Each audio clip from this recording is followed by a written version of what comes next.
সংগ্রামী সাথী ও বন্ধুগণ, আমরা যেই বাংলাদেশ বিনির্মাণের জন্য রক্ত দিয়েছি, জীবন দিয়েছি, সংগ্রাম করেছি, সেই বাংলাদেশে আর কোনো স্বৈরাচার জন্ম হতে দেয়া হবে না।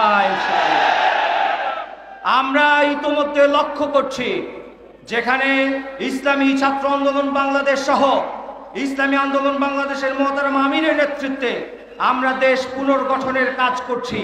সারা দেশে সড়কে শৃঙ্খলা ফেরাতে আমরা কাজ করছি।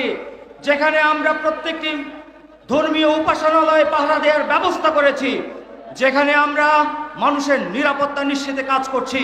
কিন্তু আমরা গভীর উদ্বেগের সাথে লক্ষ্য করছি যে কেউ কেউ এখানে ডাকাতির চেষ্টা করছেন, কেউ কেউ এখানে দখলের চেষ্টা করছেন, কেউ কেউ চাঁদাবাজির চেষ্টা করছেন, কেউ কেউ শিক্ষা প্রতিষ্ঠানগুলোতে হল দখলের চেষ্টা করছেন।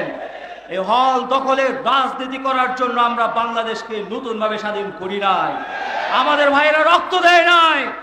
এই জন্য আমরা উদাত্ত আহ্বান জানাবো সকল ছাত্র জনতাকে ঐক্যবদ্ধভাবে এই ডাকাতদের বিরুদ্ধে আগামীর বাংলাদেশে যেন কোনো স্বৈরাচার জন্ম দিতে না পারে সেই ব্যাপারে ঐক্যবদ্ধ ভূমিকা পালন করতে এবং পীর সাহেব চরমনের হাতকে শক্তিশালী করতে একটি সুন্দর বাংলাদেশ বিনির্মাণের আহ্বান জানিয়ে আমি আমার বক্তব্য শেষ করছি।